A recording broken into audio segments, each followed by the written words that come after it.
Shalom, salam sade, salam hari Rabu. Kongres buat timnas ya. Akhirnya timnas semalam hajar Arab Saudi 2-0 ya. Kongres ini kemenangan pertama di kualifikasi Piala Dunia di round 3 ya. Kongres semangat. Kita juga happy lihat ininya kan. BTC buat new ATH ya, tapi aku udah nggak ini karena BTC dong menguat.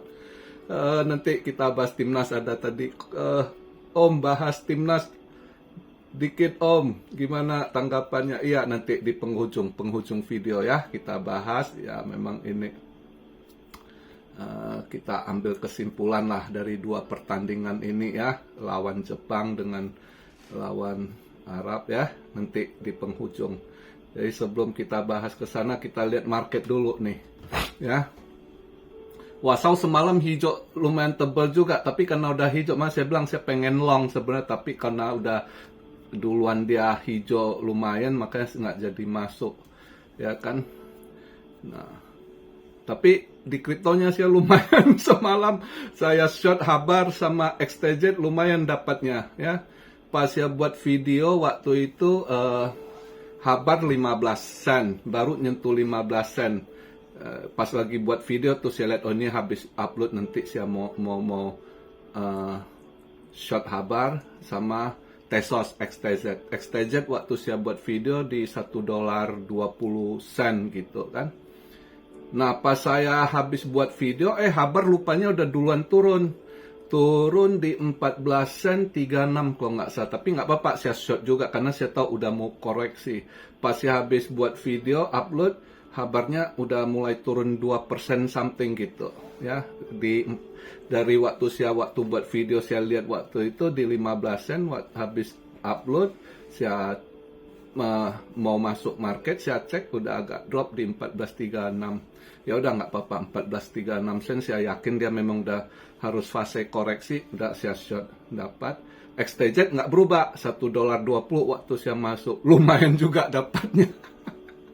Dua-dua saya short lumayan. Tapi ini Floki akhirnya saya lihat kurang mau, kayaknya market agak ini, saya lihat dominance menguat. Ragu saya kan 2 hari lalu saya udah ambil Floki buat swing, akhirnya saya cut loss saja karena saya hitung dia masih di ini, cuma rugi dari price-nya sekitar minus 2% ditambah loss di transaction fee lah, buy and sell di fee-nya ya. Itu aja. Jadi karena saya hitung ini mungkin belum mau naik dia Floki, karena udah naik lagi ini ya udah swing Floki saya lepas minus dikit, tapi dapat ini di Habar, short Habar sama di Tesos ya, ada rezeki lah. Jadi sekarang kosong, nggak ada swing, masih lihat ini mungkin nanti scalping atau swing, lihat. Tapi kalau lihat dari ininya BTC dominance menguat, kayaknya altcoin mulai agak stuck lagi nih ya. Nah, ini posisi saya buat video sekarang market cap di 3 triliun, 06 billion, turun 0,5%, setengah persen. Volume juga turun ya, 180 billion, nah ya 180 billion, turun 8,7%. Nah BTC dominance-nya menguat di 59,3. Kemarin waktu saya buat video dia di 58,7 ya. Fear and Greed turun sedikit, kemarin di 83, ini dia di 82. BTC sempat ini kayaknya dia bandar short squeeze, sempat disorong ke 94 ya.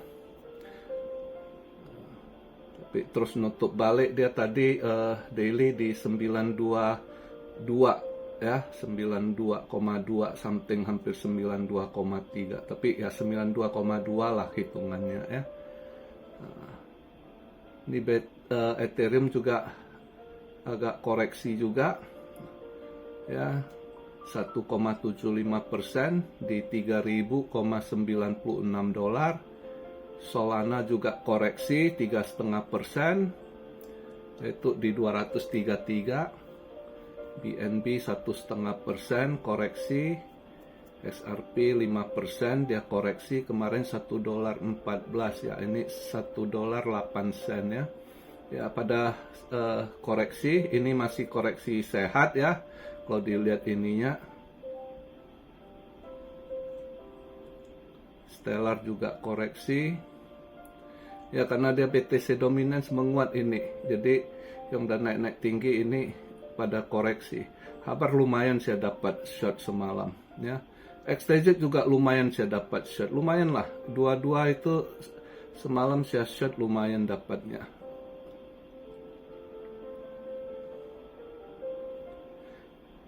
Nah kalau kita lihat event hari ini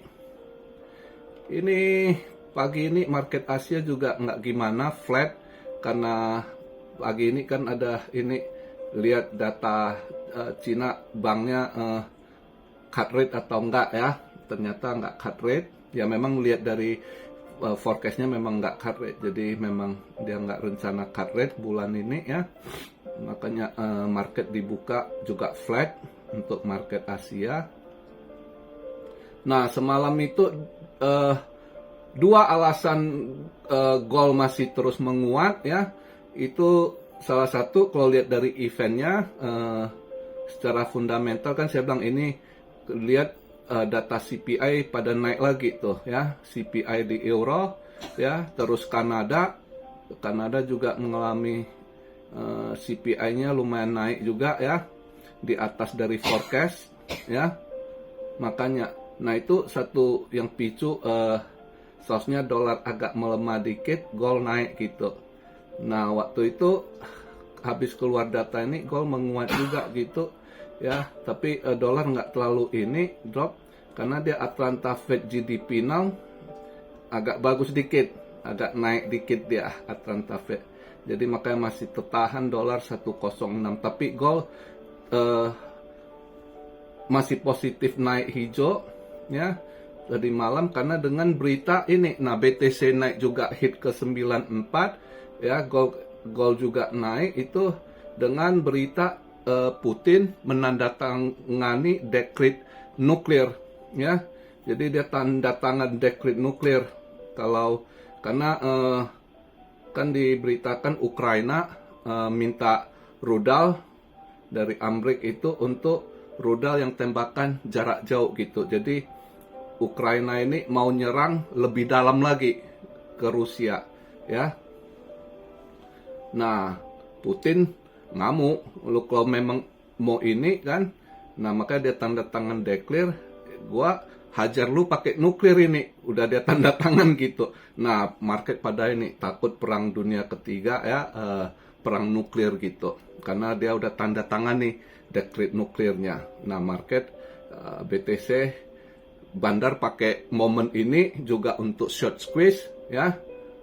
Nah gold menghijau gitu, itu yang terjadi semalam gitu. Nah kalau untuk hari ini gimana? Tadi saya lihat gold udah agak hijau juga market Asia, tapi saya lihat harusnya dia hari ini agak koreksi. Tadi saya ada ambil sedikit short tadi sebelum saya buat video ya, di 2640. Di 2640 saya ambil short untuk SAU hari ini ya, karena saya lihat dia mungkin oke di range 2640, harusnya dia turun dulu dikit kalau ini malam ini, kecuali kalau masih panas dia masih naik ya kena tendang lah. Tapi saya rasa ini market Asia pagi ini agak kecepatan dia hijau gitu kan, mungkin masih efek di 2640 tadi saya ambil short dikit ya. Ya lihatlah untuk SAU. Nah untuk hari ini, hari ini India holiday, Brazil juga holiday ya, Black Awareness. Nah itu udah memasuki mau masuk masa holiday. Nanti saya ngomong dikit, coba lihat. Ini hari ini UK juga data CPI ya, juga mengalami kenaikan. Nah ini mungkin yang buat sementara gold akan hijau saya lihat untuk jam-jam ini kan. saya agak tergelitik tadi 2640 ambil short karena saya lihat malam ini mungkin harusnya bisa merah dikit kalau dia ini. Ya kita lihat lah. Kalau nggak hangat newsnya soal perang nuklir ya. Cuma semalam aja hot karena Putin tanda tangan dekretnya ya. Nah, di ini nanti data duluan cepat CPI di UK ya, itu mengalami kenaikan yang sebelumnya 1,7, forecastnya 2,2, lumayan juga signifikan dia naik ya. Sebenarnya hari ini eventnya nggak terlalu gimana untuk malam ini buka market Amrik ya crude oil ya. Saya rasa kalau lihat crude oil hari ini malam ini mungkin agak positif hijau tipis saya rasa ya kemungkinan ya. Tapi yang agak saya lihat ntar malam dia punya bond 20 tahun ya 20 years bond auction ini yang mungkin agak-agak pengaruh sedikit ke dolar gitu ya dan atau ke gold gitu. Ini yang saya lihat 4,5 ya hampir 4,6%. Ini sudah disorong, udah disetel gitu, tapi kayaknya masih ditahan di kisaran ini saya rasa ya.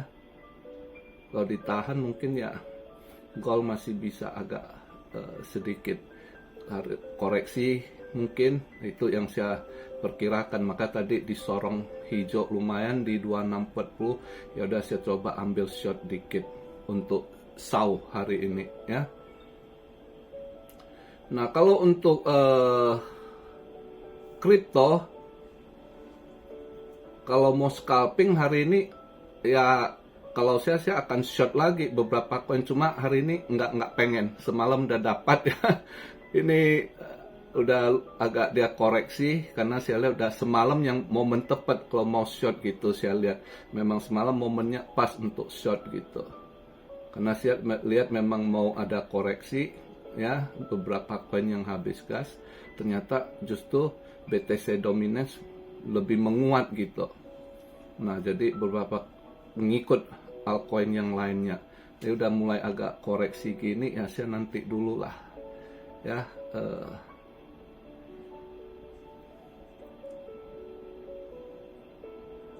Hari ini agak ragu mau scalping dia. Kalau mau long ragu itu, kalau mau long sama aja kayak beli lotre. Bener kamu ini ambil karena BTC dominance-nya menguat gitu ya. Sedangkan kalau mau ambil short ini mungkin turunnya nggak signifikan, sebagai udah lumayan turunnya, udah ada 45% ya kayaknya. Makanya udah agak tanggung gitu kalau untuk ini. Saya mau ambil short juga ya. Makanya hari ini ya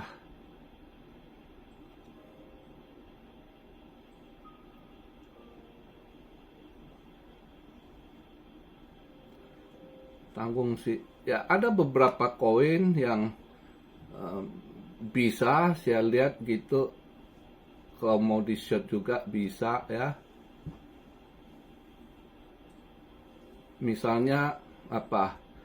XLM. Kayaknya XLM masih bisa turun dikit ya, koreksinya masih bisa turun dikit gitu. XLM ya. Terus Chainlink ya, Chainlink mungkin masih bisa turun dikit gitu.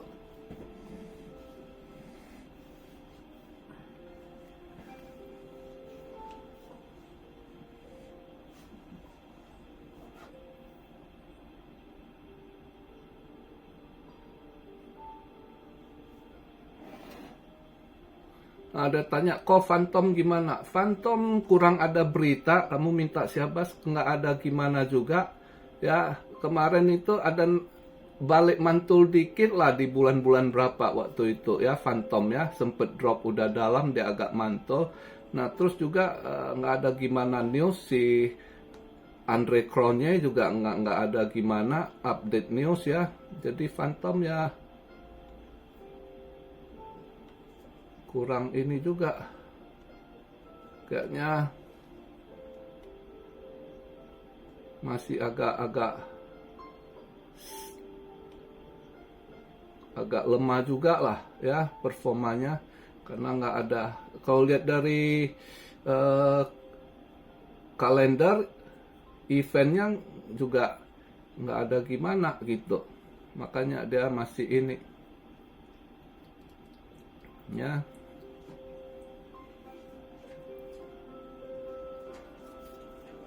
Agak stuck.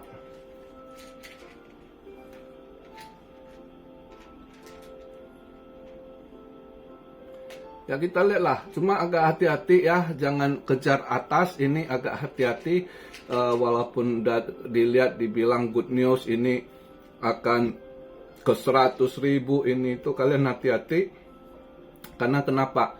Ini udah mendekati holiday, minggu-minggu depan mereka udah masa holiday. Biasanya ingat, kalian lihatlah di sering kuartal 4 di November mereka hypekan, atau akhir Oktober atau pertengahan Oktober sampai November, begitu udah mendekati Thanksgiving mereka udah pada TP ya. Ini kelihatan nih, walaupun kalian lihat lah sempat hit ke 94 semalam, tapi dominance menguatkan, volume transaksi drop kan.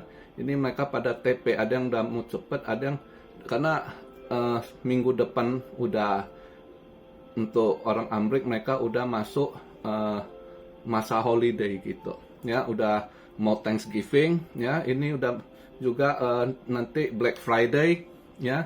Jadi hati-hati, jangan FOMO, ini harga di top, jangan kalian FOMO gitu, mau kejar gain cuan dikit, nanti begitu kena bantingan sangkut cuan dalam, bukan cuan tapi sangkut dalam gitu ya. Hati-hati timingnya gitu, jangan ini berita dibuat-buat bagus, ini kayaknya udah mancing gitu, mancing Anda masuk, mereka mau keluar ya. Ini udah kelihatan gejala gitu ya. Jadi ini saya sampaikan bukan untuk nakuti, nanti kalau yang bego-bego hater, wah dia tebar fear, kakek fear. Niat saya cuma satu, hati-hati jangan sangkut, kasihan Anda yang sangkut gitu ya. Tapi yang nertawain saya, yang buat kalian sangkut dulu-dulu dari tahun apa, ngilang, nggak ada tanggung jawabnya, cuma komen doang kan. Tapi saya selalu ingatkan, walaupun dihujat, saya cuma ingatkan karena saya usahakan kalian jangan sampai masuk perangkap. Itu aja niat saya, lain tidak ada ya. Itu. Nah, jadi market begitu dulu di hari Rabu ini ya. Nah, sedikit untuk yang minta bahas timnas ya.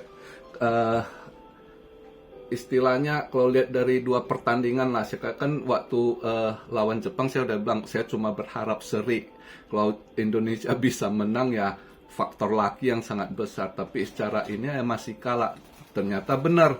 Nah, dari pertandingan Indonesia lawan Jepang, sebenarnya itu yang nyata di mana sih kekuatan kekuatan timnas Indonesia, ternyata belum gimana. Ya, terus terang saya ngomong kenapa? Karena saya tahu sekali timnas Jepang ini, saya sering lihat itu dari lama mereka main-main di timnas itu, dari si Ayase lah, Kubo lah ya kan, dari dulu HCB sebelum ini masih mereka bareng HCB lah, semua yang ini Nagatomo lah ya kan. Jadi mereka ini sudah, selain skillnya udah tinggi, mereka rata-rata main di Tier 1 di Eropa ya. Tapi memang kualitas mereka, karena mereka itu dari anak-anak ya. Itu di sini itu pelatih ngajar mereka. Kalian lihat ini pertandingan lawan Indo ini, jujur saya bilang ya, itu belum dengan boleh katakan masih santai. Mereka main santai, bisa tekuk Indonesia 4-0 ya. Indonesia untuk buat 1 gol aja sulit, karena Indonesia masih masalah finishing jelek. Jadi finishingnya ya semalam Marcelino, syukur Marcelino udah balik ya. Nah, sebenarnya itu bagus semenjak kena kritik waktu kemarin itu kayaknya agak down, kena mental dia belakangan perform ini. Nah, ini mudah-mudahan semalam ini udah balik perform. Nah, itu juga buat kalian pecinta timnas ya, kalian harus ini saling ingat. Jangan menghujat, jangan menjatuhkan ya. Jeleknya banyak supporter, saya bilang sih supporter FOMO atau apa ya, atau penjudi bola yang kalah menghujat gitu kan. Kalau menang memuji, itu yang saat Anda menghujat, mereka kan masih anak-anak muda, ya kan, masih labil gitu. Ya kena, ya kadang hilang kepercayaan diri. Nah, susah mereka main ini perform secara totalitas ya. Nah, semalam kayaknya Marcelino ketemu lagi nih, klik lagi dia punya ini. Cuma dia masih labil, belum konsisten. Ya, yang untuk anak Indo yang benar-benar saya lihat yang konsisten itu pemain asli Indo cuma Rizky Ridho. Ya, cuma dia yang sangat ini.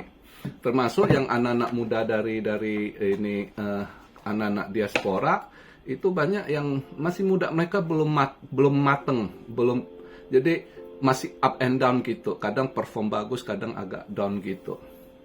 Cuma yang konsisten saya lihat semalam bagus sekali Calvin Vendor yang tetap konsisten semenjak dia gabung, saya lihat ya, dia bagus sekali, itu juga salah satu pemain konsisten. Kalau Rafael belum konsisten, up and down ya, kemakan angin bagus lagi nggak ini ya, kleper gitu ya.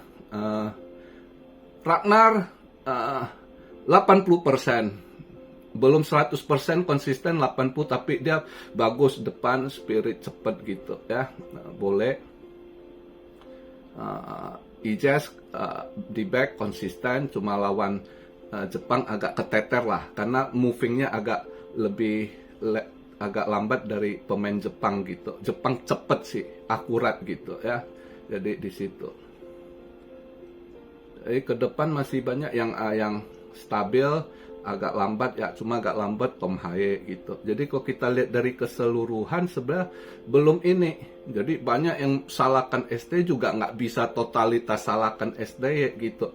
Beda, saya kasih tahu Anda, pelatih timnas itu lebih sulit daripada pelatih klub. Pelatih klub itu mereka tiap minggu udah ini tiap latihan untuk nyatukan chemistry, untuk matangkan strategi, itu gampang karena sedangkan timnas itu short time ketemu ya. Belum lagi kalian harus tahu Indo itu bentar-bentar ganti masuk, datang yang baru Max Hilger, dia coba rombak baru, gimana kalau masukkan Max Hilger kan, posisi diganti lagi ya kan. Terus nanti masuk Kevin Dix, belakang dia belum ada satu tim yang benar-benar solid gitu. Beda dengan Jepang ini ya, antara pemain utama dengan lapis kedua itu skill mereka nggak jauh beda. Istilahnya bukan 11-12, 11,8 atau 9% dengan 12, dikit tipis. Dan chemistry mereka udah dapat. Kenapa? Ada yang satu ini bareng klub ya, atau masih anak-anak, mereka ini semua udah ini, jadi mereka udah lama gitu. Selain mereka walaupun sekarang udah di klub, sebelum mereka klub masih di junior dari U12, U13 ya, U15 udah main sama, jadi udah tahu mereka gitu. Jadi dan skill mereka udah ini sekali di sini. Itu saya kasih tahu. Nah, kekurangan dari Indo semua. Indo ya, timnasnya yang dari junior saya lihat ya sampai senior. Senior pemain luar agak akurasi ya. Kalau yang dalam-dalam akurasi tendangan masih jauh gitu. Ya, kamu lihat Jepang. Cepat ya, speednya cepat, akurasinya tepat gitu. Ya. Nah, untuk Indo saya lihat yang U17 apalagi U20 ya, U20 Indra Safri bawa bisa menang, saya juga bilang agak kemarin menang AFF ya kalau nggak salah itu, sebab ada faktor luck gitu ya. Sebenarnya masih jauh skill mereka untuk akurasi tendangan mereka. Lihat over bola sering salah ya. Speed masih juga kurang. Indonesia kalau mau maju ya, mereka harus dari muda di training kecepatan ya, terus akurasinya ya, akurasi penting sekali. Jadi saya lihat akurasi dari junior sampai senior masih banyak yang belum, apalagi ini itu yang harus pelatihnya tekankan. Kayaknya di Indo pelatih ininya belum punya level sampai di sana gitu. Kalau di Jepang sini, Jepang, Korea ya, itu dari anak-anak mereka dilatih ya, mereka itu punya pelatih yang udah tahu diajar. Dan satu lagi dari anak-anak di sini, mereka itu kalau pengen itu memang mereka kerja keras, latihan keras gitu. Ya, di Indo agak sedikit ini manja, jujur. Ya, banyak gua udah kerja keras nih, gua istirahat dulu ini. Jadi banyak yang secara mental masih agak kalah dengan sini. Andai kata saya jadi pelatih, saya akan buat anak-anak junior itu, saya kasih mereka contoh, bukan kasih mereka lihat yang gede-gede, kasih lihat mereka apa? Korea Utara. Korea Utara lumayan kan permainannya, mereka hajar tim. Itu nggak ada TC-TC keluar, nggak ada, karena mereka nggak bisa ini keluar negeri selain dibawa ini ya. Dan mereka kerja keras karena kenapa? Mereka mau lihat dunia luar. Mereka latihan keras, nggak ada TC-TC dibawa ke luar negeri, latihan lawan ini, lawan itu, nggak ada. Tapi mereka nonton lewat YouTube ya, belajar. Mereka benar-benar asa diri mereka latihan kayak militer, saya kasih tahu kalian. Supaya mereka terpilih bisa dibawa keluar, mereka perform bawah, karena mereka pengen lihat dunia luar juga. Itu ada satu-satu mimpi mereka. Nah, orang Indo seharusnya mereka harus bersyukur sekarang di Tan Erick Thohir dibawa ke training ke Eropa, bawa ke Jepang sekarang yang U20 di Jepang ya kalau nggak salah. Kalau mereka nggak sungguh-sungguh harus disiplin latihan keras diri mereka, kasih contoh lihat ini Korea Utara gitu ya. Korea Utara nggak perlu hire pelatih Eropa mahal-mahal ini itu, pelatih lokalnya, tapi mereka belajar dan mereka disiplinnya latihannya kayak militer. Nah, buat saya ya, Indonesia masih butuh STY ya. Indonesia tuh banyak minta STY out, saya rasa belum. Karena kenapa? Outnya STY itu kalian harus ingat ya, bukan soal apa ya, pelatih ada plus dan minusnya. Cuma kalau bagi saya untuk saat ini kalau membangun generasi masih butuh STY, butuh disiplin, butuh latihan keras, mental ya. Dan nggak bisa salahkan taktikal dia. Ya kadang dia salah, namanya kayak Cina ya, itu boleh saya bilang dia salah, dia terlalu ini kan. Tapi ya kadang manusia belajar juga, karena dia keras kepala, tapi dia akan belajar juga, dia juga terima saran gitu. Saya lihat kan kemarin itu dia dikritik, dia berubah juga ya. Intinya untuk majukan tim, cuma masih butuh. Karena saya lihat kenapa dia bawa timnya itu tim yang bagus. Bukan hanya dia bawa dari trainer-trainernya, tim pelatih ini, pelatih itu, dan medical. Jadi saya lihat dia komplit. Jarang ada, lu bawa pelatih dari luar juga. Kadang ada pelatih, ya dia bagus di strategi, untuk nangani atlet cedera, dia nggak terlalu pusing, mereka nggak terlalu peduli.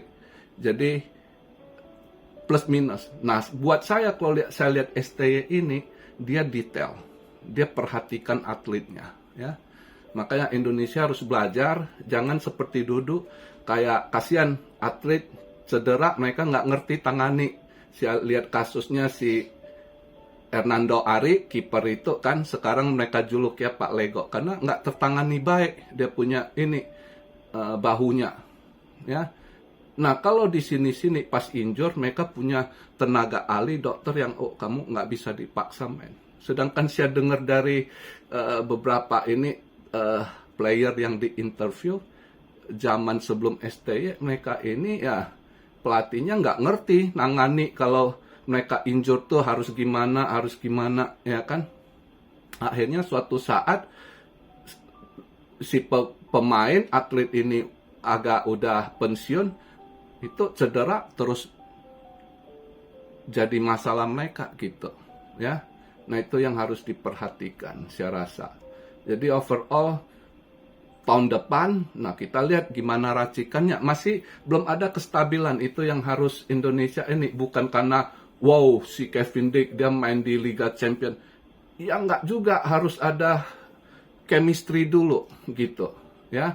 Karena sering kita lihat klub-klub besar hire pemain-pemain banyak besar terkenal, tapi kadang jeblok karena kenapa, nggak dapat chemistry-nya gitu, apalagi individual gitu. Itu sangat penting. Nah itu Mes baru gabung, Dick baru gabung, nanti bulan 3 oleh Romeni. Nah ini kita tunggu juga, kalian salahkan Sintayong karena Sintayong masih kekurangan juga lini tengah sama finishing penyerang. Sebenarnya lini tengah masih kurang, butuh macur. Ivar Jenner, si Nathan Choaon belum matang. Agak matang Tom Hayek, tapi dia udah agak faktor usia juga agak lambat gitu, ya. Nah kalau untuk lawan Jepang nggak bisa lagi taruh pemain lambat, apalagi Jordi Amat gitu. Wah, Sintayong harus evaluasi soal, ya kalau lawannya yang agak lelet, klubnya yang mereka mainnya lambat, nggak kayak, dan akurasinya kurang, bolehlah taruh Jordi Amat. Tapi kalau lawan Jepang jangan, ya. Jordi Amat gitu nggak bisa lagi. Jepang itu cepat, ya, larinya cepat. Kalau mereka mau main high speed, itu, maka saya bilang lawan Indo itu mereka masih santai mainnya, ya. Dan mereka itu saya sering lihat ini, mereka Kirin Cup lah atau apa kompetisi, itu dari yang U23 aja, itu mereka levelnya udah beda. Argentina mereka hajar, mereka pernah ketinggalan baru tahun kemarin kalau nggak salah, ya, atau saya lupa, yang U2 duluan ketinggalan 2-0 dari Argentina, bisa mereka balikkan keadaan, menang 3-2 kalau nggak salah. Nah di situ kelihatan kematangan, ketenangan mereka, skill mereka gitu. Dan banyak lagi yang mereka hajar. Spanyol kalah sama mereka gitu. Justru saya lihat ya, mungkin saja Piala Dunia nanti 2026 ini, itu chance sekali Jepang ini kalau dia tetap stabil gitu, bisa aja dia kali ini menang World Cup kalau lihat dari kemampuan komposisi mereka gitu, ya. Ya, jadi itu sih, anyway good luck lah, kita lihat, mudah-mudahan nanti setelah gabung oleh Romeni lagi ya di bulan Maret ini tahun depan, bisa diracik, mereka bisa inilah dapat chemistry-nya nanti. Tapi masih gabung baru bukan berarti wow kita dipenuhi mulai pemain grade A pun kalau belum ada chemistry, belum dapat ininya, sulit juga gitu, ya kan. Nah disinilah tugas Sintayong sama pelatih lain juga, semua lah, gimana sesama pemain juga harus tahu gitu. Itu sih untuk pembahasan saya ya. Anyway kita congrats lah ya, tapi saya optimis sekali timnas ini. Ya kalau untuk 3-4 saya yakin sekali sih bisa. Justru masih ada sih peluang kalau kita benar-benar ini, tapi harus lebih ini, ngadepin Cina lagi. Kemarin Cina bisa masukin gol 1 sama Jepang, 1-3 skornya ya. Cina punya cepet juga. Nah itu yang harus ini lagi dievaluasi sama Sintayong ya. Nah jadi ya mudah-mudahan lah ya, bisa aja untuk peluang di nomor 2 walaupun tipis ya. Mana tahu bisa akhir pertandingan, akhir ini klub bisa di nomor 2 kan langsung lewat, nggak usah masuk round 4 lagi ya kan. Kalau round 4 lagi kan masih 50-50 juga, ya kan. Ya mereka harus fight lah, itu aja harapan kita ya. Mudah-mudahan udah dapat striker ini, saya harap cepet juga kliknya ya. Kevin Dick sama Max Hilger juga sama Ole Romeni sama sesama pen cepet klik, dapat chemistry-nya. Nah itu baru ini. Ya seharusnya saya lihat semalam juga bagus taktik Sintang itu 3-5-2 itu ya. Seharusnya dengan kelemahan di sentral kita, midfield kita sebenarnya agak kurang petarungnya. Jadi kalau 5 ya lebih bagus sebenarnya gitu daripada 3-4-3 gitu. Ya, apalagi kalau nanti udah ada si Ole Romeni, boleh dipikirkan strategi 3-5-2 itu. Jadi begitu aja pembahasan hari ini dengan market dan juga timnas ya. Agak panjang sampai 35 menit. Ya mudah-mudahan kita lihatlah di tahun depan Garuda semalam Garuda patok elang hijau dipatok sama Garuda ya, dicengkram. Nah, mudah-mudahan tahun depan itu di kandang GBK Garuda neken si ini Cina. Dia kan dragon, kita ganti ular tuh ya. Kan ada tuh itu apa? Kalian lihat ini nggak? Alfirev atau apa yang dia Garuda itu yang itu boleh tuh di layar ditayangkan. Akhirnya pas Garuda jepit pita tuh itu kan dari ular tuh ya. Jadi istilahnya Garuda kita jepit ularnya biar kita menang ya. Ya mudah-mudahan lah di sisa pertandingan 4 lagi kalau bisa menang 3 pertandingan ya, 1 draw dengan Jepang, wah itu peringkat 2 dapat tuh ya, bisa lolos langsung. Who knows, kita nggak pernah tahu yang namanya bola bulat. Kalau mereka kayak semalam kerja keras, Verdong gua salut sekali. Wah itu anak gua suka sekali ya, semangat orang Aceh mantap. Aceh itu petarung spiritnya ya, bibit petarung dia kuat. Salam Siario dari Tokyo. God bless you all. Be blessed, be blessed, be blessed. Immanuel, haleluya.